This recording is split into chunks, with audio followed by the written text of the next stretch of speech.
¿Cuál sería la edad media de la perimenopausia, cuando aparecen los primeros signos? La menopausia en sí es 49 años. La perimenopausia generalmente comienza 4 o 5 años antes. Antes me resultaba agradable y hoy ya no, pero como pérdida de libido como tal, ¿es una característica de la menopausia? Sí. Si bien es cierto, el malestar con las relaciones es un factor importante que contribuye a este tema. O sea, es cierto que la relación sexual tiene que ser placentera, agradable. Entonces, la dama que tiene incomodidad no va a querer tener relaciones. Hasta le va a agarrar temor. ¿Qué podemos aconsejar a las mujeres que jamás se lo van a preguntar a su ginecólogo o ginecóloga? Parte de ese producto se metaboliza a hormonas y de alguna manera hay algo de beneficio. Pero la terapia ideal para la sequedad vaginal y el síndrome urogenital es básicamente aplicar hormonas tópicas en vagina.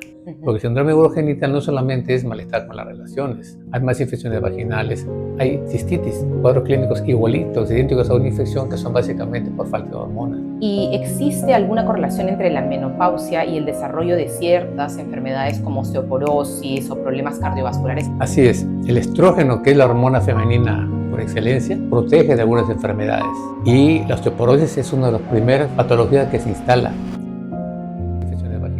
Pero la terapia ideal, la menopausia en sí es 49 años. Cuadros clínicos igualitos, idénticos a una infección que son básicamente. O sea, es cierto que la relación sexual tiene que ser placentera, agradable. Hola a todos y bienvenidos a un nuevo episodio de nuestro podcast. El día de hoy estoy más que contenta por la persona a la que voy a entrevistar, pues es bueno cuando se unen no solamente la parte de la experiencia de lo que uno está viviendo como mujer, sino que además podamos tener la contención del profesional que nos acompaña. En este caso hablo de José Alba Ibarburu, que es un ginecólogo, un profesional realmente en el que yo no solamente confío, sino al que además admiro. Y además me siento muy orgullosa de poder hacer una entrevista sin temor de sudar, porque él evidentemente me va a entender que mis sudores son por menopausia, que es el tema que el día de hoy nos trae aquí, que es un tema muy interesante y que busca mezclar un poco la parte vivencial con la parte profesional y además ayudarnos a nosotras, las mujeres que atravesamos por etapa de perimenopausia y menopausia, a verbalizar lo que estamos sintiendo y no que quede la palabra menopausia como lo que a veces suele ser una palabra insultante. Estás en la menopausia, estás menopáusica. Pepe, muchísimas gracias por estar el día de hoy conmigo. De verdad sé que tu tiempo es cortito, así que te agradezco de antemano el estar aquí. Muchas gracias, Rebeca. Buenas tardes a todos. Gracias. Voy a comenzar con la primera pregunta, que es, ¿qué es exactamente la menopausia y cuáles son los primeros signos de su aparición? Bien. La menopausia en sí, por definición, se refiere a la última menstruación. Esa es la definición de menopausia. Así como hay menarca, que es la primera menstruación o la primera regla, menopausia es la última menstruación y es un diagnóstico, digamos, por defecto que se hace cuando la dama, estando en la edad, a partir de los 40 años, comienza con cambios menstruales que se va cada vez alejando más la menstruación hasta que llega un momento que ya no viene. En resumidas cuentas, menopausia es cuando la paciente ha pasado un año sin menstruación. Correcto. ¿Y cuál es la edad media? ¿Está bien decir lo que dije hace un momentito, la perimenopausia es lo que antecede a la menopausia? Peri es antes y después. Pero, ¿cuál sería la edad media de la perimenopausia? Cuando aparecen los primeros signos de... A ver, la menopausia en sí es 49 años. Correcto. La perimenopausia generalmente comienza 4 o 5 años antes. 4 o 5 años Sí. antes, correcto. Entonces estamos hablando de una media de entre 44 y 45 años, Así que es el tiempo en el que... La media. Correcto, Así es. perfecto. ¿Y cuáles son los síntomas más comunes que pueden, y si pueden obviamente variar de una u otra mujer, pero los más comunes porque por lo que he leído hay muchos síntomas, algunos de ellos nunca los vamos a algunas a experimentar, pero ¿cuáles son los más comunes que te toca a ti vivir? Bien. Una cosa es el motivo de consulta. La paciente va a la consulta generalmente porque tiene bochornos, calores y cambios menstruales. Son los dos signos y síntomas más frecuentes en consulta. Pero en los últimos años, las investigaciones nos informan de que hay un síntoma que ha tomado mucho relieve, mucho realce, que es la falta de sueño. El sueño interrumpido que tiene la paciente en esta época de la vida asociado a la falta de estrógenos. Pero en consulta definitivamente es bochornos y cambios menstruales. Correcto. ¿Y existe alguna correlación entre la menopausia y el desarrollo de ciertas enfermedades como osteoporosis o problemas cardiovasculares, que lo he leído? Así es. El estrógeno, que es la hormona femenina por excelencia, protege de algunas enfermedades, ¿sí? Y la osteoporosis es una de las primeras patologías que se instala. Las referencias nos informan que los 10 primeros años de la última regla es donde el desgaste de hueso es mucho mayor que los años posteriores, ¿sí? La osteoporosis es uno de ellos y hay algunas recomendaciones terapéuticas que en su momento vamos a tratar. Y otro problema es el tema cardiovascular. El tema cardiovascular toma un realce importante. Los conceptos de menopausia y el enfoque ha cambiado en los últimos años. Ya no es solamente el bochorno y el trastorno menstrual. Se está dando un enfoque holístico a esa etapa de la vida de la mujer, que es una etapa bastante larga, a veces el 40% de su vida. Entonces, la causa más frecuente de muerte, ¿no?, de lejos, es los sistemas cardiovasculares. Correcto. Entonces, el sistema cardiovascular falla o se agrava justamente cuando la deficiencia de estrógenos comienza a presentarse, y eso hace que los temas cardiovasculares latentes que está en la paciente comiencen a desencadenarse. Correcto.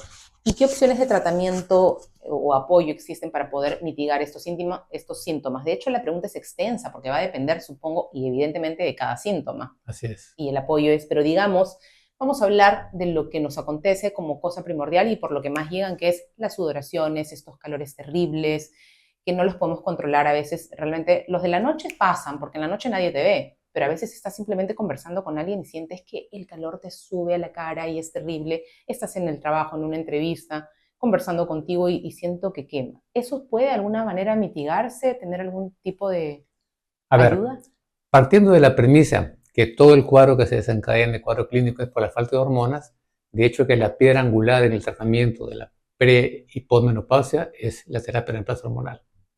Es la primera opción terapéutica, ¿no? En mi caso particular, Pepe, como bien sabes, yo comencé, digamos, a entrar en perimenopausia, pienso que a los 44 años, porque a los 47 definitivamente se fue mi periodo totalmente. Y acá hay varios puntos que tocar, ¿no? Porque a veces vivimos con el tema de ya no quiero tener la menstruación, pero realmente cuando tú me dijiste en alguna oportunidad, menopausia, Rebeca, es cuando ya tu último periodo, pasaron 12 meses desde el último periodo. Y sí hizo un eco en mí porque definitivamente yo decía, ya no quiero que se vaya, ¿no? Tanto que renegaba y luego decía, ya no quiero que se vaya. Y luego empecé a ver ese espacio que luego 2 meses, 3, 4, y luego empecé a contar 5 ya no, 6 ya no, 7, y de pronto cumplí 12 meses y dije adiós, ¿no? Y si bien es cierto, no es que lo romanticen, pero sí hay como cierta etapa en donde tú dices, bueno, ya estoy aquí, he entrado a esta etapa y hay cambios que son innegables. Y dentro de esos cambios innegables, creo que se hace necesario hablar de aquellos que nadie habla, pero que muchas, estoy segura, muchas de nosotras vivimos, y me lo comentarás tú cuando llegan a hacerte este tipo de consultas, porque te dicen, vengo por los calores, ¿qué hago con el calor? ¿Qué hago con, no sé, el tema de no poder dormir? No lo tocan mucho, pero hay más allá, hay más de 50 síntomas que podríamos experimentar en etapa de perimenopausia y menopausia. Y uno de ellos, que es bien importante, es el tema de la resequedad vaginal y el que de pronto tus relaciones sexuales ya no se tornen tan agradables. No he escuchado en mi entorno a ninguna mujer diciendo, tengo resequedad vaginal, ¿no? No sé si por vergüenza o por qué es, pero es algo innegable, ¿no es cierto? Entonces, de pronto nos callamos y más allá de algo que estamos transitando y que no vamos a poder evitar porque forma parte de nuestro reloj biológico, el que sigamos envejeciendo, sí es necesario que sepamos cómo caminamos esa etapa que ya no va en retroceso, sino más bien que continúa. ¿Es la resequedad vaginal, consideras que es un problema que se debería de tocar más, que se debería de verbalizar más, que existe? Por supuesto.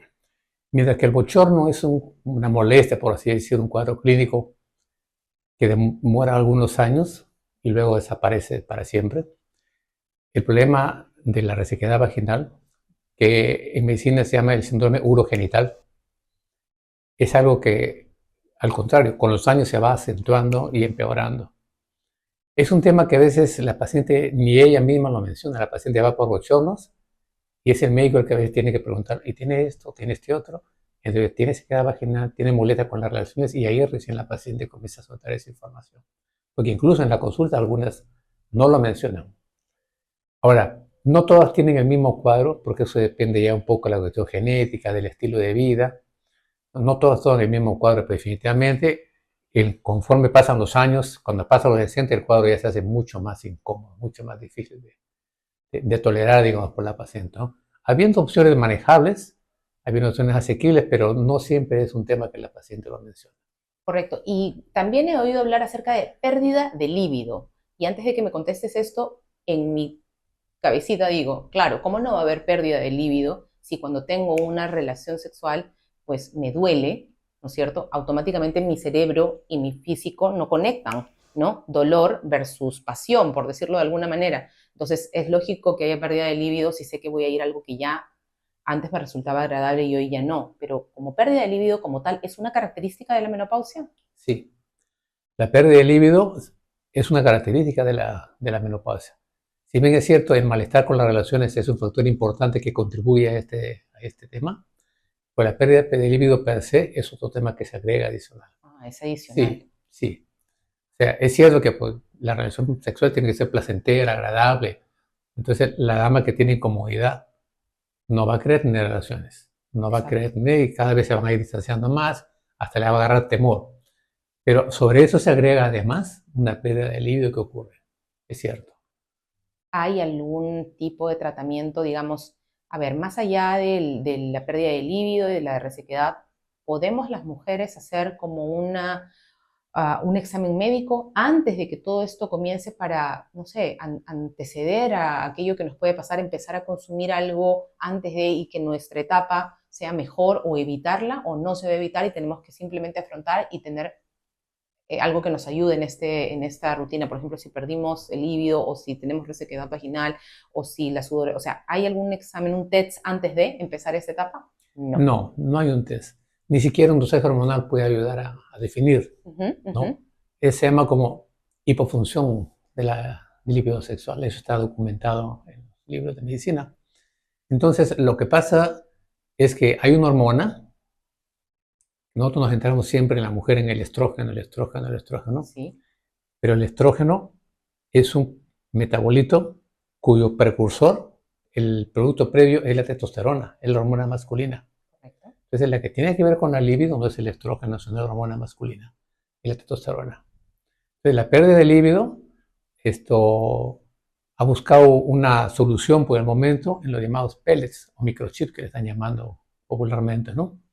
Que son básicamente testosterona natural de origen vegetal, que se está utilizando ya, me parece, un poco ya en demasía, ya en exceso, pero ha validado sus beneficios en la parte del líbido. Mejora mucho el líbido, hay información sobre esto.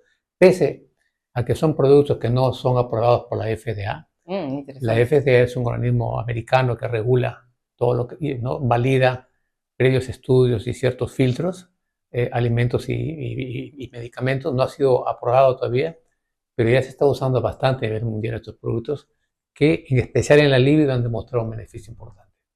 Ok, pero, ok, mejora en el líbido, pero eso no mejora mi resequedad vaginal. No, Correcto. Para eso tenemos, ¿qué podemos aconsejar a las mujeres, supongamos que tienen vergüenza y que jamás se lo van a preguntar a su ginecólogo o ginecóloga, pero tal vez pueden escucharnos ahora y decir, ok, yo tengo este problema porque he oído de todo, Pepe. Aceite de, mira, hasta de cocina son capaces de poner con tal de arreglar su problema, pero si lo hacen solas, si no lo escuchan de alguien profesional, van a ser locuras, ¿no? Y es más, yo decía, Dios, ¿dónde compro, dónde me planto un árbol de coco acá para hacerme mi propio aceite? sí, es cierto, están en boga muchos productos naturales, pero en realidad los PEDs que mencionaba, eh, parte de ese producto se metaboliza a hormonas y de alguna manera hay algo de beneficio. Pero la terapia ideal para sequedad vaginal y el síndrome urogenital es básicamente aplicar sus hormonas tópicas en vagina. Correcto. Es el producto ideal. Ujú. Porque el síndrome urogenital no solamente es malestar con las relaciones, no solamente es eso. Hay más infecciones vaginales, hay cistitis, cuadros clínicos igualitos, idénticos a una infección que son básicamente por falta de hormonas. Hay más infecciones urinarias asociadas toda la misma a la falta de hormonas en la zona vaginal. Correcto. Y en mi caso, y lo cuento abiertamente, porque ojalá que algunas personas puedan identificarse con esto. A mí, por ejemplo, me sirvió ponerme top cremas, o sea, en crema más que ponerme los óvulos. Definitivamente aquí no hay un tema que pueden ir probando porque de repente el óvulo puede causarle cierto ardor o molestias, pero pueden, por el contrario, usar cremas que para mí fueron la luz, ¿no? Entonces sí hay cosas que tenemos que, de la mano de nuestro médico, también ver si es que nos calzan mejor o no, ¿verdad?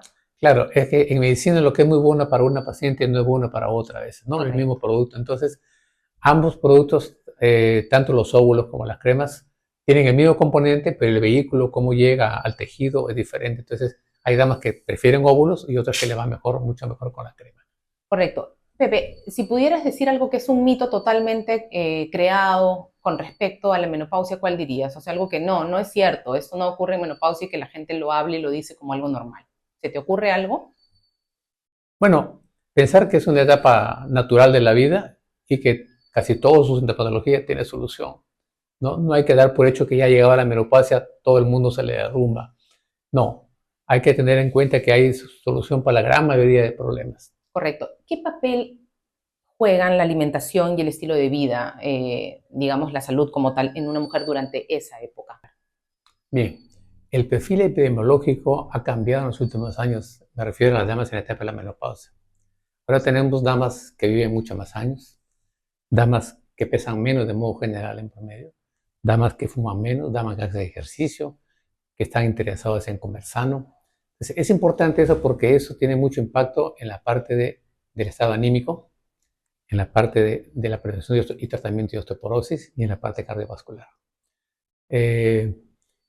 Cuando dije en algún momento que la principal causa de muerte no son los problemas cardiovasculares, me refería a un tema que involucra los temas de diabéticos, de resistencia a la insulina, de hiperlipidemias, de sobrepeso, ¿no? De vida sedentaria.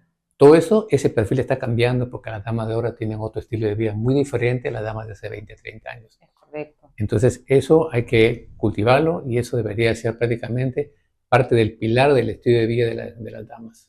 Sin embargo, interesante que digas eso porque es cierto, que nuestro estilo de vida ha cambiado, las mujeres, digamos que ha cambiado total las mujeres que veías antes, hace 20, 30, nuestras madres, ¿no?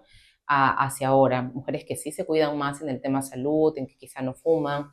Creo que hay más estrés más bien ahora que el que había antes. Y aquí viene mi pregunta en concreto. ¿Crees que pueden haber factores emocionales que pueden impactar en las mujeres en esa etapa como justo ansiedad, depresión? Porque leía también que esto podría aparecer en esta etapa, cuadros como depresión, ansiedad, inestabilidad.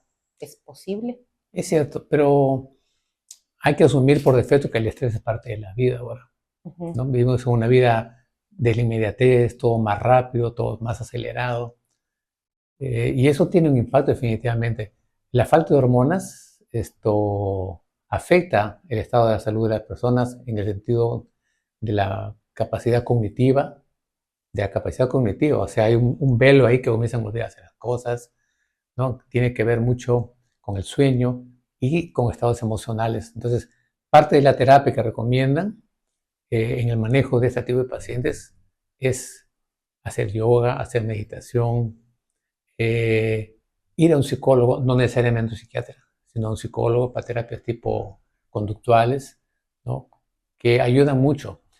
Este tema se basa en una predisposición de la paciente, porque no a todas las damas que tienen este problema de climaterio, porque todas pasan por el climaterio, pero no todas tienen el mismo cuadro clínico. Entonces tiene que haber un factor predisponente de por sí. El estado anímico no solamente es consecuencia de la menopausia, ya muchas pacientes tienen una predisposición, tienen un historial previo que se agrava en la menopausia, ¿no? Pero esa es parte de la vida y el estrés. Y ahora la que tiene ese tipo de patologías o de problemas tener que buscar una solución individualizada. No es el mismo solución para todos. Claro, no es la misma solución para todos. Así es. Es por eso que es la importancia justamente de tener a una persona, un profesional que esté a nuestro lado, porque como tú bien decías, lo que le funciona a una no le funciona a otra, no podemos automedicarnos, el óvulo que le sirve a una no le sirve a otra, la pastilla que le sirve a una no le sirve a otra, y simplemente por el hecho de evitarnos la consulta hacemos mal, porque de pronto no nos funciona igual que a la amiga y podemos hasta culparla o podemos tener un efecto totalmente adverso. Indeseable, claro. Exacto. Pepe, vamos a pasar a otro tema Ujú. que es igual de importante y que me gustaría poder un poco instar a las mujeres. Bueno, básicamente tú sabes que este podcast es mi interés que sea para mujeres de 40 hacia adelante, eh, para que podamos concientizar qué cosas pueden suceder como enfermedades. No tienen que ver con la menopausia, sino veo muchas amigas que han pasado por operaciones como histerectomías y bajo mi propia experiencia o, bueno, vivencia, tú me dijiste algo muy lindo hace mucho tiempo que quizá no lo recuerdes, porque hace aproximadamente 4 años yo fui a una consulta y tuviste que yo tenía un tumor benigno de 8 centímetros. Este tumor benigno realmente fue impactante para mí, porque a pesar de que era benigno, me hice la pregunta automática de ¿por qué a mí? ¿No? ¿Por qué si yo como sano, me alimento bien, hago ejercicios, no fumo, no tomo? Y de pronto decía, debía haber sido una borracha épica total para estar sana, ¿por qué me tienen que sacar mi propio ovario, mi pobrecito, ¿no? Entonces, y tú me dijiste, cálmate, si no hubieras tenido tal vez esa vida, no sería un tumor benigno, sino todo lo contrario. Y ahí fue donde cambió toda mi perspectiva y dije, es cierto, tal vez no lo hubiera contado, tal vez gracias a Dios que llevé este estilo de vida siempre, que me permitió que me operaras maravillosamente y que además, por tener ese estilo de vida, ya no hubiera aparecido hasta el día de hoy nada más en todas las consultas que hago cada 6 meses. A partir de eso es súper importante, además. Eh, entonces, ¿qué podría sucedernos? ¿Por qué las histerectomías? ¿En qué deberíamos tomar cuidado? El tema, el autoexamen de mamas, ¿qué nos recomiendas? Bien, eh, una opinión particular, hay una sobre un exceso de histerectomías, en mi opinión, porque no todos los tumores benignos son operables, no necesitan operación. Exacto. El mioma, que es la causa, o leiomioma, que es el tumor más frecuente y la causa que sea más frecuente de histerectomías, a veces simplemente lo encuentran el mioma y ya quieren operarlo y la dama se asusta y quieren que le saquen, ¿no? Pero la gran mayoría de miomas realmente no tienen indicación quirúrgica. La histerectomía es una operación que básicamente consiste en sacar el útero. Hay alguna histerectomía que saca los ovarios, ¿no? Que eso hay que tener mucho cuidado en una dama que todavía necesita ovarios, necesita hormonas, porque el útero es un órgano que básicamente sirve para reproducir. Pero los ovarios son un soporte vital para toda la vida en la mujer. Quizá en la menopausia con menos fuerza, pero son importantísimos. Entonces, es cierto que la histerectomía ha aumentado. Una histerectomía puede incluso también alterar un poco tu vida sexual, porque ya en la parte del fondo de vagina ya no hay un órgano natural, un tejido flexible, sino hay una cicatriz literalmente, ¿no? Entonces, se ha magnificado mucho, pero aún así, esto no influye directamente en la parte hormonal, porque la parte hormonal son gracias a los ovarios. Y en la histerectomía hay que ser muy cautos, paciente que todavía necesita la función ovárica hay que conservarle sus ovarios. Lo que dices es correcto, porque mis miomas no han crecido, yo los tengo ahí y más bien tú siempre me has dicho, no, Rebeca, no han crecido, está bien ahí, todo sigue como debe de estar y no he necesitado hacerme ninguna histerectomía, gracias a Dios en mi caso. Pero, digamos, hay maneras, ¿qué cosas podríamos prevenir, por ejemplo, las mujeres tomar en cuenta? Porque, claro, el autoexamen de mamas, por decir algo en aquello que no sé, es podemos tocarnos y notar un bulto, pero por dentro, ¿cómo podemos saber, cómo podemos darnos cuenta, qué nos está pasando, qué deberíamos de hacer? Mira, Rebeca, lamentablemente la mayoría de procesos neoplásicos, por así decir, no tienen una explicación, simplemente aparece. Es difícil tomar precauciones para que no aparezcan. Lo que el paciente debe ser consciente es hacer sus chequeos periódicos. No hay que tener molestias para recién acordarse y ir al médico.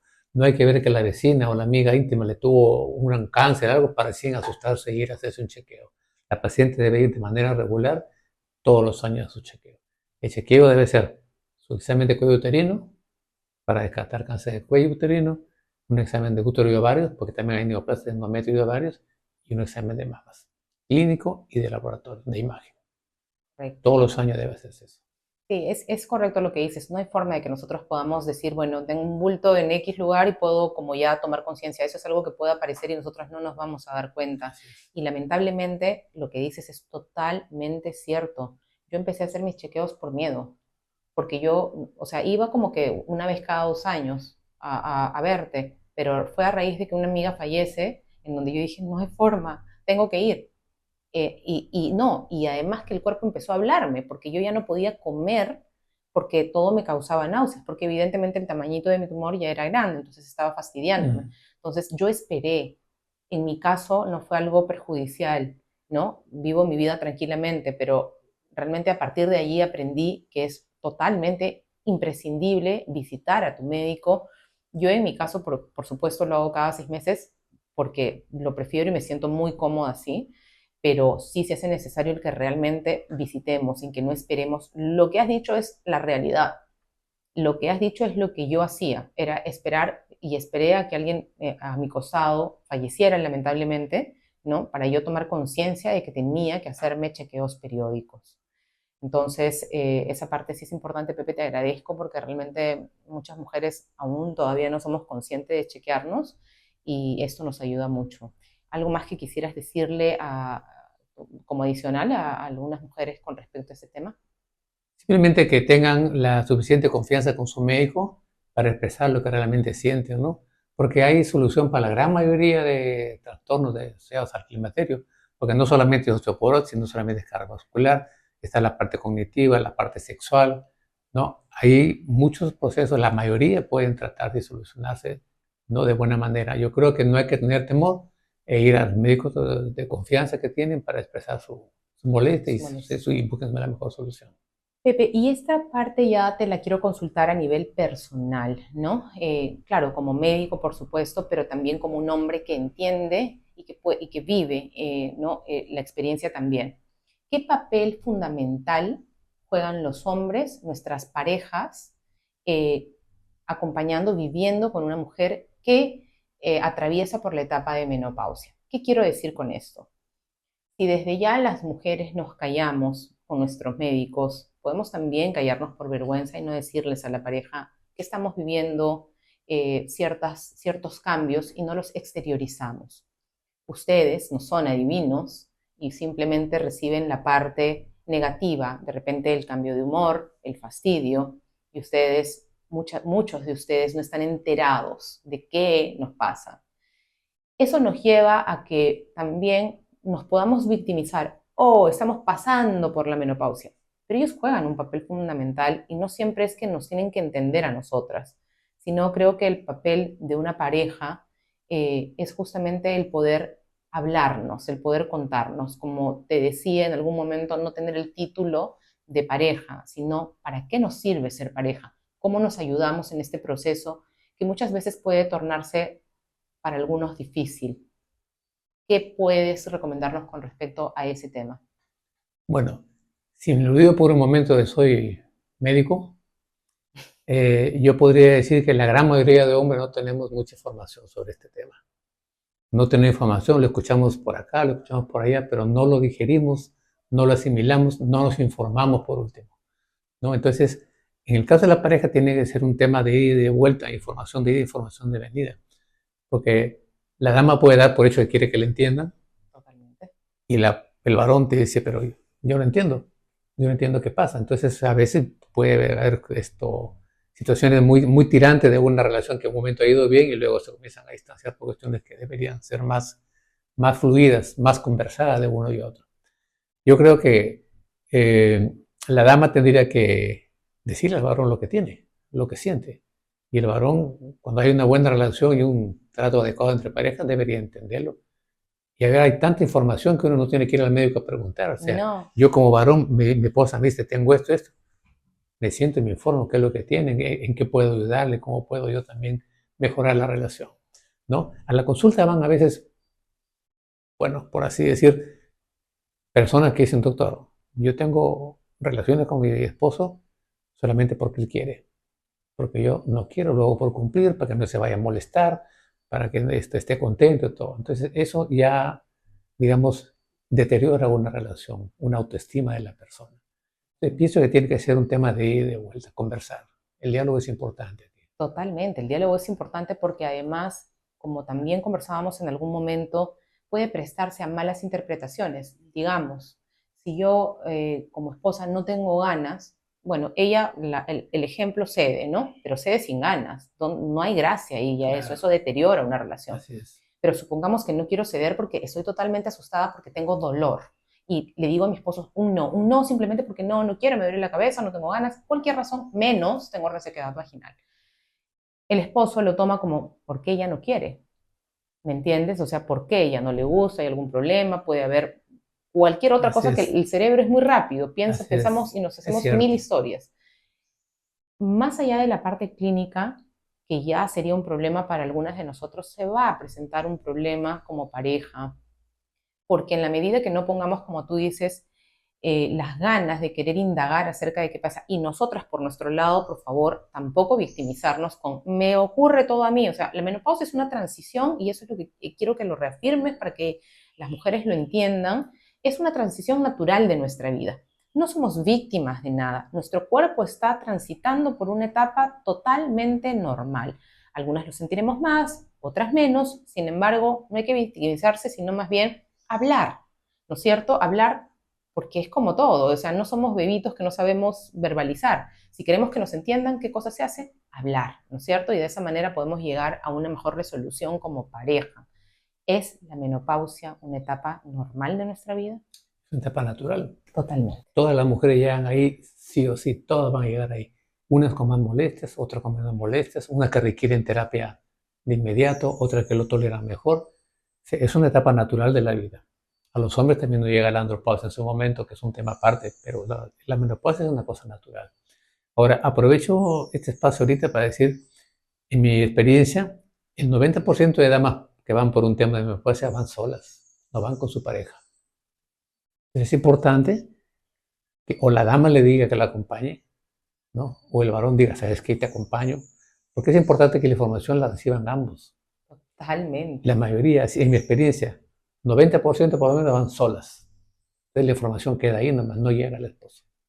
Es cierto, es cierto. Claro, hay que inmiscuirse y justamente es un tema que no vamos a tocar ahora, me encantaría tocarlo en algún momento contigo y es justo la andropausia, porque ustedes también pasan una fase. Sí, La pregunta es, ¿están ustedes, mujeres, también comprendiendo a sus parejas en esa etapa que les ocurre vivir? O sea, cojamos nuestra vida y empecemos a dejarnos de victimizar, sino a apoyarnos en pareja, ¿no? De entender justamente qué es lo que le ocurre a la otra persona, que probablemente tampoco lo verbalice mucho más por nuestra crianza. El hombre muchas veces puede callarse cosas que también puede estar viviendo, que puede estar sintiendo, y no solamente tiene que entendernos 24/7 a nosotras en una etapa natural. Si quieren ayuda, por favor, pídanla, verbalicen, vayan al médico con sus esposos, que para eso están, o con sus parejas, para eso estamos, para eso son las familias, para eso son las parejas, para apoyarse. Si no, es mejor estar solita. Pepe, te agradezco muchísimo el tiempo, la encantado, verdad, Rebeca. me encanta, estoy muriéndome de alegría de que hayas venido a entrevistarte conmigo, te lo agradezco en 1000 puntos, eres una persona además que quiero que quede constancia en la que confío muchísimo, siempre me he sentido muy abrigada por tu trato, por las veces que me ha tocado ir a visitarte y de verdad te tengo mucho cariño a ti y a tu familia y te agradezco nuevamente el estar aquí. Gracias por darme la oportunidad también de transmitir esta información que será útil a algunas damas también que la van a escuchar. Muchas Totalmente gracias, necesario. Rebeca. Gracias, Pepito.